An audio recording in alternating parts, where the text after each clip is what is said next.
Mutual ஃபண்ட்ஸில் invest பண்ணுற பல பேருக்கு இருக்கக்கூடிய ஒரு சந்தேகம், ஒரு பொதுவான சந்தேகம் அப்படின்னு வச்சுக்கலாம். நம்ம மியூச்சுவல் ஃபண்டில் இன்வெஸ்ட் பண்ணுறோம் மாதம் அந்த மாதத்தோட ஸ்டார்டிங்கில் இன்வெஸ்ட் பண்ணால் நமக்கு பெட்டர் ரிட்டர்ன்ஸ் லாங் டைமில் நமக்கு கிடைக்குமா, இல்லை மாதத்தோட கடைசியில் போடலாமா, இல்லை மிட் ஆஃப் த மந்த் அந்த மாதத்தோட நடுவில் நம்ம இன்வெஸ்ட் பண்ணால் நமக்கு பெட்டர் ரிட்டர்ன்ஸ் கிடைக்குமா?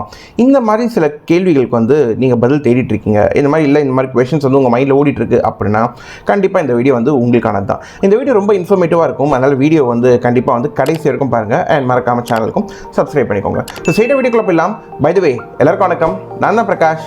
Welcome back to Prak World.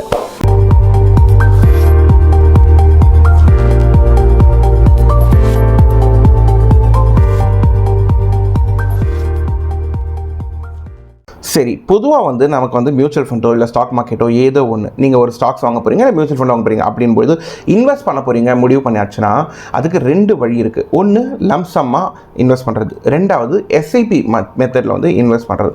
So first லம்சம்னா என்ன அப்படின்னு பார்த்துட்டு நம்ம எஸ்ஐபிக்கு போவோம். லம்சம் அப்படின்னா உங்ககிட்ட இருக்கக்கூடிய ஒரு மொத்த பணத்தையும் கொண்டு போய் நீங்கள் இன்வெஸ்ட் பண்ணுறது. அது மொத்த பணமாக இருக்கலாம், இல்லாட்டி ஒரு பல்க், ஒரு பெரிய சங்க் ஆஃப் மணி கொண்டு போய் நீங்கள் இன்வெஸ்ட் பண்ணுறதா இருக்கலாம். அது கொண்டு போய் நீங்கள் உங்களோட மியூச்சுவல் ஃபண்ட்ஸ்லையோ இல்லை ஒரு பர்டிகுலர் ஸ்டாக்லையோ நீங்கள் வாங்குறதா வச்சுப்போம். இப்போ நீங்கள் வாங்குற நேரத்தில் மார்க்கெட்டை பக்காவாக நீங்கள் டைம் பண்ணக்கூடிய ஒரு எக்ஸ்பர்ட்டாக இருக்கீங்க அப்படின்னா அது டிஃப்ரெண்ட் சினாரியோ. ஆனால் அந்த மாதிரி செட் ஆஃப் பீப்புள் ரொம்ப ரொம்ப ரொம்ப கம்மி.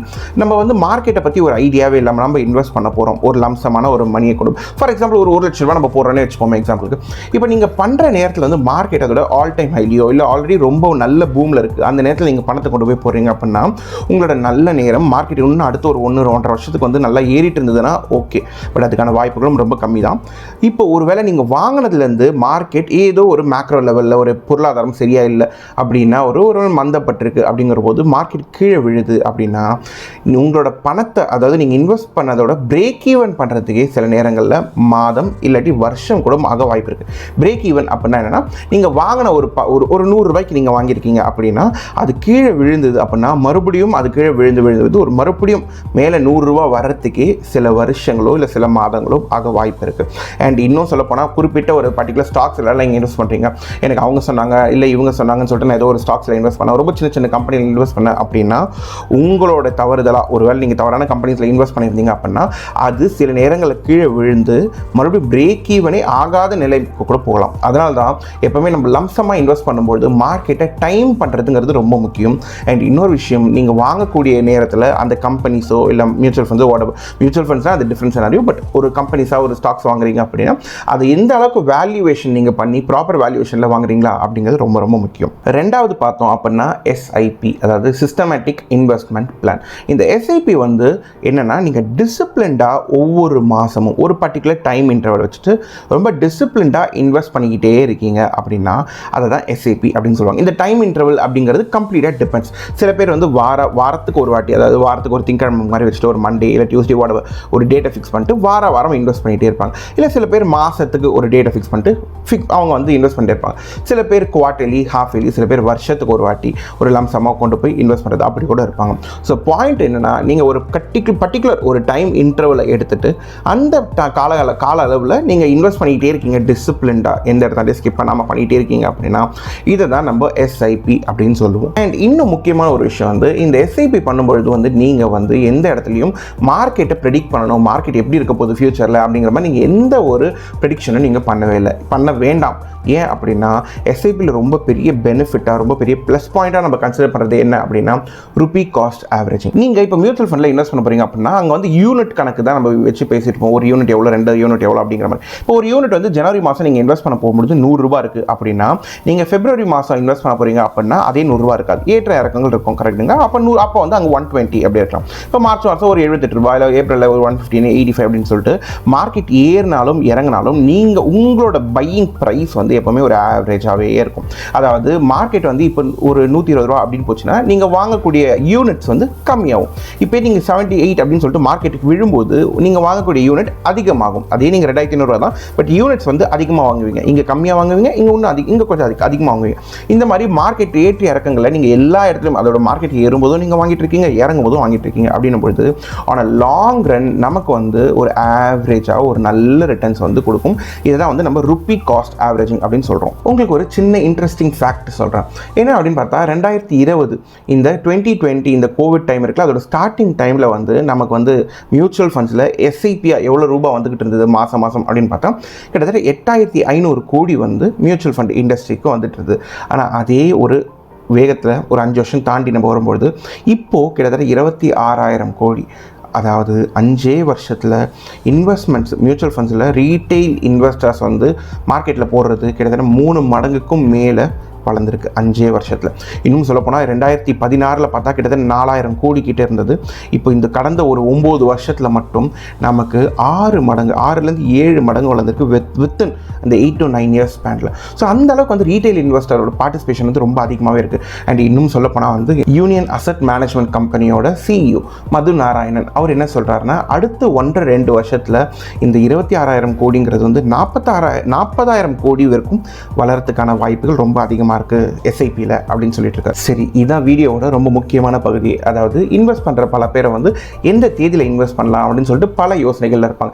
இன்னும் பல பேர் வந்து ரொம்ப ஸ்மார்ட்டாக என்ன யோசிப்பாங்க அப்படின்னா, நம்ம முதல்ல இந்த ஒரு 5 தேதியில் 10 தேதி இருக்குல்ல மாதத்தோட ஸ்டார்டிங்கில் அப்போ இன்வெஸ்ட் பண்ண வேண்டாம். ஏன் அப்படின்னா வந்து மார்க்கெட் பொதுவாகவே ரொம்ப அதிக அதாவது ரொம்ப ஏற்றங்களை காணும். ஏன்னா பல பேர் வந்து அப்போ தான் சம்பளம் வந்திருக்கும், அதனால் அவங்க வந்து எடுத்துகிட்டு போய் காசு எடுத்துகிட்டு போய் மார்க்கெட்டில் போடுவாங்க. ஸோ மார்க்கெட்டில் எல்லாரும் போடும்போது ஆப்வியஸாக வந்து மார்க்கெட்டும் ஏறும். ஸோ இந்த நேரத்தில் போட்டால் எல்லாமே ஆப்வியஸாக காஸ்ட்லியாக தான் இருக்கும். அதனால் நம்ம மார்க்கெட் ஸ்டார்டிங்கில் வேண்டாம் அப்படின்னு சில செட் ஆஃப் பீப்புள் நினைப்பாங்க. இன்னும் சில செட் ஆஃப் பீப்புள் நிறைய யோசிப்பாங்க அப்படின்னா, நம்ம மாதத்தோட கடைசி அந்த தேர்ஸ்டேயில் இந்த டெரிவேட்டிவ் மார்க்கெட் வந்து க்ளோசிங் ஆகக்கூடிய மாதத்தோட எண்டு தேர்ஸ்டேயில் வந்து நம்ம வந்து இன்வெஸ்ட் பண்ணலாம். ஏன் அப்படின்னு பார்த்தா மார்க்கெட் க்ளோசிங் டெரிவேட்டிவ் மார்க்கெட் க்ளோசிங்கிறதுனால பொதுவாகவே மார்க்கெட் அந்த டைமில் ரொம்ப வாலட்டைலாக இருக்கும், ஏற்ற இறக்கங்கள் ரொம்ப அதிகமாக இருக்கும். அதனால் மார்க்கெட் விழறதுக்கான வாய்ப்புகள் ரொம்ப அதிகம். அதனால் அப்போ நம்ம வாங்கினா அதிகமான யூனிட்ஸ் நம்மளால் வாங்க முடியும். இல்லை இன்னும் சீப்பான ப்ரைஸுக்கு சில கம்பெனிஸை ஸ்டாக்ஸை நம்ம வாங்க முடியும். அதனால் நான் மந்தோட எண்டில் நான் வாங்கிப்பேன், லாஸ்ட் தேர்ஸ்டே போல் அப்படிங்கிற மாதிரி சில பேர் ஏதோ ரொம்ப ஸ்மார்ட்டாக பண்ணுற மாதிரி அப்படி யோசிப்பாங்க. ஆனால் உண்மையிலேயே வந்து கடந்த 20 வருஷம், அதாவது 2005லேருந்து 2024 இந்த 20 வருஷ காலகட்டத்தில் நமக்கு வந்து எப்படி ரிட்டர்ன்ஸ் கொடுத்துருக்கு, அதாவது மாதத்தோட 31 நாளையும் நம்ம இன்வெஸ்ட்மெண்ட் டேட்ஸாக வச்சோம் அப்படின்னா எப்படி நமக்கு ரிட்டர்ன்ஸ் கொடுத்துருக்கு அப்படிங்கிறத ரியல் லைஃப் டேட்டாவோட பார்ப்போம். ஓகே, இப்போ நம்ம என்ன டேட்டா எடுத்துருக்கோம் அப்படின்னு பார்த்தா இந்த 3 செக்டார்ஸ், அதாவது ஃபண்டை நம்ம வந்து இண்டெக்ஸ் பண்ணி எடுத்துருக்கோம். அதாவது நிஃப்டி 100, அதாவது large gap, Nifty mid gap 150 companies. So அதுக்கப்புறம் 2 Nifty large and mid cap சேர்த்து இந்த மாதிரி 3 இண்டெக்ஸையும் வந்து நம்ம அதோட XIRR கடந்த 20 வருஷத்தோட XIRR வந்து நம்ம எடுத்திருக்கோம். அப்படி பார்க்கும்போது ஃபஸ்ட்டு லார்ஜ் கேப்பில் பார்த்தா வந்து இப்போ இது ஒரு வேளை நீங்கள் கடந்த 20 வருஷங்களில் வந்து 1ஆம் தேதி நீங்கள் இன்வெஸ்ட் பண்ணியிருக்கீங்க அப்படின்னா உங்களோட ரிட்டர்ன்ஸ் 13.75, 2ஆம் தேதி போட 13.74, 3ஆம் தேதி போட 33. இப்படி நீங்கள் பார்க்கும்போது ஒவ்வொரு தேதியும் போகும்பொழுது உங்களுக்கு 13.75 ஆரம்பிச்சு நீங்கள் உங்களோட 31 தேதியும் நீங்கள் பார்க்கும்பொழுது ஆல்மோஸ்ட் ஒரே மாதிரி தான் உங்களுக்கு ரிட்டர்ன்ஸ் இருக்கும், சிமிலராக தான் இருக்கும். எந்த பெரிய சேஞ்சஸும் உங்களுக்கு இருக்காது. அண்ட் இந்த இண்டெக்ஸ் மட்டும் தான் இப்போ ஒரு லார்ஜ் கேப் மட்டும் தான் இப்படி இருக்கா அப்படின்னு பார்த்து நம்ம மிட் கேப் பார்த்தோம்னா இப்போ நியர்லி 17.83 அந்த பர்சன்ட்டில் இருக்கிறது வந்து அப்படியே நீங்கள் வந்து எல்லா தேதியும் பார்க்கும்பொழுதும் இந்த 17.83 இந்த 17.8 அந்த ரேஞ்சில் தான் உங்களுக்கு இருக்கும், 17.9. ஸோ ரொம்ப பெரிய டிஃப்ரென்சஸ் உங்களுக்கு வர்றது கிடையாது. அண்ட் அதே விஷயம் தான் உங்களுக்கு இந்த இண்டெக்ஸ்லையும் லார்ஜ் அண்ட் மிட் கேப் இண்டெக்ஸில் 250 கம்பெனிஸில் நீங்கள் இன்வெஸ்ட் பண்ணுவதும் அதுவும் அரௌண்ட் 15 to 15.8% இந்த ரேஞ்சில் தான் கொடுத்துக்கிட்டே இருக்குது. ஸோ நீங்கள் பார்க்கும்பொழுதே உங்களுக்கு புரிஞ்சிருக்கும் இந்த நம்ம 1லேருந்து 31 தேதியில் எந்த தேதியில் நீங்கள் போட்டிருந்தாலும் உங்களோட ரிட்டர்ன்ஸ் XIRR பார்த்தா ஆன் லாங் ரன் 20 இயர்ஸ் டேட்டாஸ்க்கே பார்க்கும்பொழுது உங்களுக்கு பெரிய சேஞ்சஸ் வந்து அது கொடுக்குறதே கிடையாது. ஸோ இப்போவே உங்களுக்கு வந்து ஒரு நல்ல புரிதல் இருக்கும் அப்படின்னு நான் நம்புறேன். இன்னும் உங்களுக்கு ஒரு கன்க்ளூட் பண்ணணும் அப்படின்னா நீங்கள் சிம்பிளாக 1ஆம் தேதி போகணுமா, 2ஆம் தேதி போகணுமா, இல்லை மாதத்தோட கடைசியில் போகணுமா, நடுவில் போகணுமா, இந்த மாதிரி எந்த கன்ஃபியூஷன்ஸும் வேண்டாம். சிம்பிளாக உங்களோட சம்பள நாள் என்னைக்கு அப்படின்னு பார்த்துக்கோங்க. உங்களோட சேலரி ஒரு வேலை ஃபர்ஸ்ட் ஒரு 1ஆம் தேதி கிரெடிட் ஆகுது, இல்லை மாதத்தோட கடைசியில் வருது, இல்லை 31ஆம் தேதி வருது, whatever உங்களுக்கு வந்து சம்பளம் வந்ததுலேருந்து ஒரு 2-3 நாள் தள்ளி ஒரு டேட்டை ஃபிக்ஸ் பண்ணி அந்த டைமில் நீங்கள் வந்து எஸ்ஐபியை வந்து அந்த டேட்டா ஃபிக்ஸ் பண்ணி வச்சுக்கோங்க. ஏன்னா எஸ்ஐபி வந்து ட்ரிகர் ஆகும்போது உங்கள் பேங்க் அக்கௌண்ட்டில் காசு இருக்கணும். அப்படி ஒரு காசு இல்லை அப்படின்னா அது அவங்க வந்து ஒரு சின்ன பெனால்ட்டி மாதிரி போகிறதுக்கான வாய்ப்பு இருக்குது. அதனால் உங்கள் சேலரி என்றைக்கு வரும்னு உங்களுக்கு தெரியும், அந்த நாள்லேருந்து ஒரு 2-3 நாள். ஸோ உங்களோட சேலரியோடு அலைன் பண்ணிக்கோங்க உங்களோட எஸ்ஐபி டேட்டா. இது ஒரு விஷயம். ரெண்டாவது விஷயம் வந்து டிசிப்ளின்டாக எல்லா மாதமும் எல்லா வருஷமும் அது எவ்வளோ ப்ரொலாங்டு டைமாக இருந்தாலும் எல்லா வருஷமும் தொடர்ந்து டிசிப்ளின்டாக இன்வெஸ்ட் பண்ணிகிட்டே இருக்காங்க. அது எவ்வளோ சின்ன அமௌண்ட்டாக இருந்தாலும் பெரிய அமௌண்ட்டாக இருந்தாலும் அட்லீஸ்ட் உங்கள் சேலரியில் ஓவரால் இன்கமில் ஒரு 20% இன்வெஸ்ட்மெண்ட்ஸாக வந்து நீங்கள் எடுத்து வைங்க. ஸோ 2வது பாயிண்ட். 3வது விஷயம் என்ன அப்படின்னு பார்த்தோன்னா, நீங்கள் இன்கேஸ் மல்டிபிள் எஸ்ஐபிஸ் பண்ணுறவங்களா இருக்கீங்க அப்படின்னா நீங்கள் அப்போ மட்டும் வேணும்னா நீங்கள் உங்களோட ஸ்ப்ரெட் பண்ணிக்கலாம். லைக் மாதத்தோட ஸ்டார்டிங்கில் ஒன்று இல்லை மாதத்தோட கடைசியில் ஒன்று இந்த மாதிரி சொல்லிட்டு ஸ்ப்ளிட் பண்ணி வச்சுக்கலாம். மல்டிபிள் எஸ்ஐபிஸ் பண்ணுறதா இருந்தால் மட்டும். இல்லை இண்டிவிஜுவல் எஸ்ஐபி அப்படின்னா நம்ம ஆல்ரெடி ஃபர்ஸ்ட் பாயிண்ட் சொன்ன மாதிரி உங்களோட சேலரி ஒட்டி நீங்கள் வந்து பண்ணிக்கலாம். ஸோ இவ்வளோ தான் இந்த வீடியோ பற்றி. இப்போ உங்களுக்கு ஒரு கம்ப்ளீட்டாக ஒரு கைட் கிடச்சிருக்கும் அப்படின்னு நம்புறேன். ஸோ இந்த மார்க்கெட்டில் நீங்கள் வந்து மார்க்கெட் ரிலேட்டடாக நியூஸ் பார்க்கும்போது, ஸ்டாக் மார்க்கெட் ரிலேட்டாக பார்க்கும்போது தேவையில்லாத நாய்ஸ்லாம் வரும். நான் வந்து இந்த ஸ்டார்டிங் மந்தில் போடுறேன், லாஸ்ட்டில் மந்தில் போடுறேன், இந்த மாதிரி தேவையில்லாத நாய்ஸ் எல்லாத்தையுமே அவாய்ட் பண்ணிவிட்டு ரொம்ப சிம்பிள் அண்ட் நீட்டாக உங்களோட இன்வெஸ்ட்மெண்ட் ஸ்ட்ராட்டஜிஸை வச்சுக்கோங்க. ஸோ இந்த வீடியோ உங்களுக்கு ரொம்ப இன்ஃபர்மேட்டிவாக இருக்கும் அப்படின்னு நான் நம்புகிறேன். அண்ட் இந்த வீடியோ கடைசி வரைக்கும் பார்த்ததுக்கு ரொம்ப நன்றி. ஸோ இதே மாதிரி உங்களுக்கு வந்து வீடியோஸ் வேணும் அப்படின்னா வந்து சேனலுக்கு சப்ஸ்கிரைப் பண்ணிக்கோங்க. பக்கத்தில் இருக்கிற பெல் ஐக்கான் அண்ட் லைக் எல்லாத்தையுமே பண்ணிக்கோங்க. ஸோ மறுபடியும் ஒரு நல்ல இன்ஃபர்மேட்டிவ் வீடியோ உங்களை மீட் பண்ணுறேன். அண்ட் ஏதாச்சும் இந்த வீடியோவில் உங்களுக்கு சஜஷன்ஸ் இருக்குது, கமெண்ட்ஸ் இருக்குது, ஏதாச்சும் சொல்லணும் ஆசைப்படுறீங்க, இல்லை எந்த மாதிரி வீடியோஸ் நம்ம போடலாங்கிறத பற்றி நீங்கள் சொல்லணும்னு விருப்பப்பட்டால் கீழே கமெண்ட் செக்ஷனில் வந்து நீங்கள் சொல்லலாம். ஸோ மறுபடியும் ஒரு நல்ல இன்ஃபர்மேட்டிவில் உங்களை மீட் பண்ணுறேன். Till then take care, have a nice day. Prak World.